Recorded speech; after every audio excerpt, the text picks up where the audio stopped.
Mr. Vivekanand Vimal, PhD in neuroscience, will deliver the graduate student address.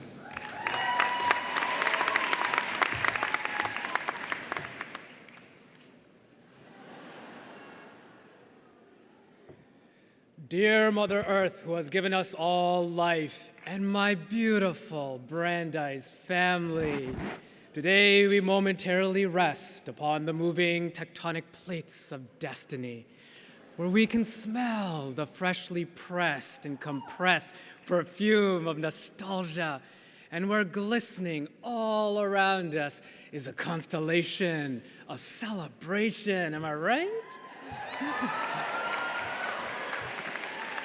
Some of us have journeyed for 6 years through failure and frustration, through defeat and endless devotion. We have waded through cesspools of stagnation where the fungal fingers of failure have consumed our souls, and we have watched our gluttonous self-doubt consume our self-worth. How many of you out there have tasted failure? Not once, not twice, but an n number of times, p greater than 0.5, am I right?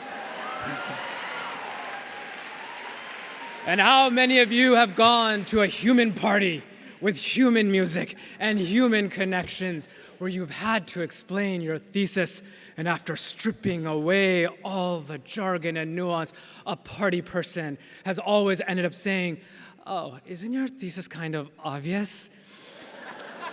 And you know, the only thing that you can say is, you know what, I'm going home to eat some microwave dinner.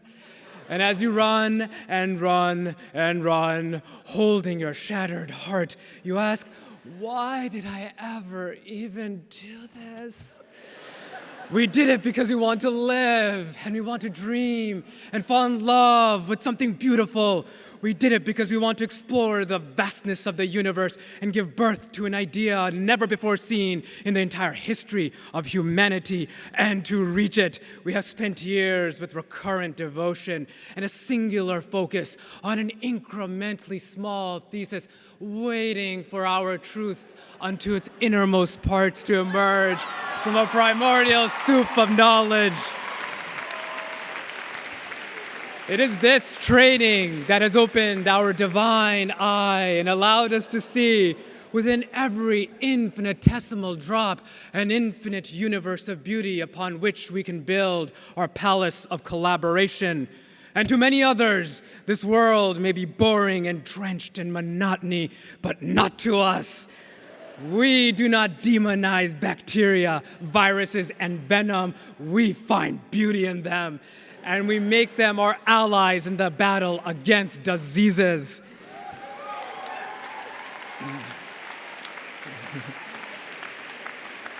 And we know that within the piles of violence, hatred, aggression, and everything that divides us are the dormant seeds of beauty, which if we can find and study and hydrate, one day they will grow to be trees of peace and love. This is our world and our destiny and our time. Our muscles are ready, and it's time to lift this world out of despair.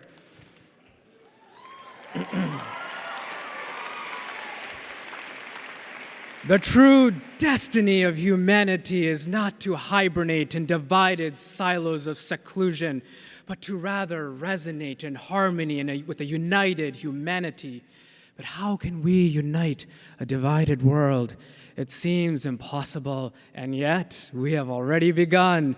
Because within this auditorium, this gymnatorium, we have people from nearly all nations sitting united together as a singular family, bathed in a collective happiness.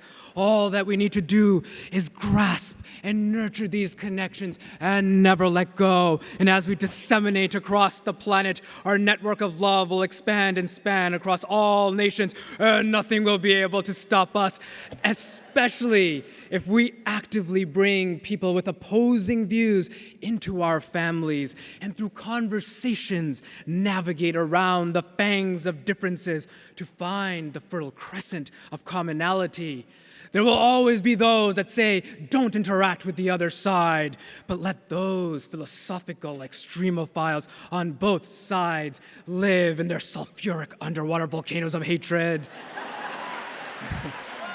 We, the creatures of ambivalence, realize that there must exist both hot and cold for the winds of change to flow. And with persistent hard work and collaboration and the consumption of our arrogance, both sides will scale across the vast chasm of differences and find a commonality that will change the topography of the world, eventually bringing together polar opposites.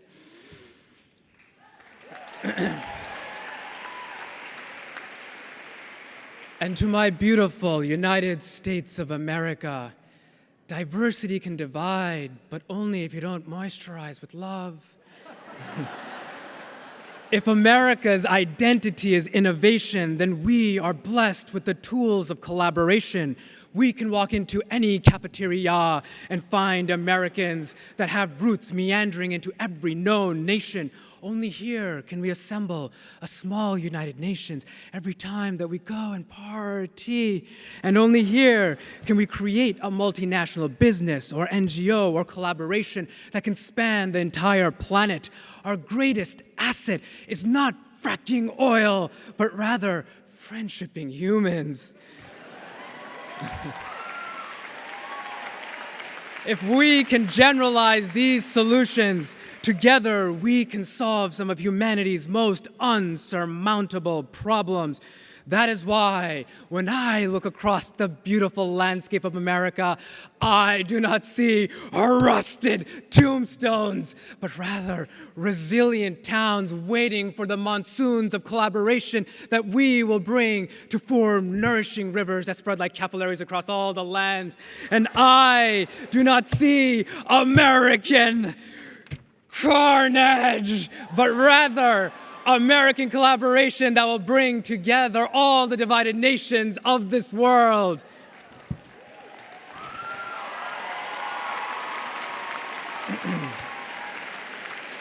And to all of us, we will create a beauty that has never been seen before. We will devote our hearts and souls and walk through the world's hatred and sins to give birth to the next era of humanity, that of collaboration and unity. We will reconnect our severed umbilical cord with Mother Earth and never let her be disrespected again. And we will bring honor and pride to our loved ones that have passed away, because some of us have lost our families, our friends, and even our precious classmates. So goodbye, Brandeis. Goodbye, divine pond that reflects the passage of seasons.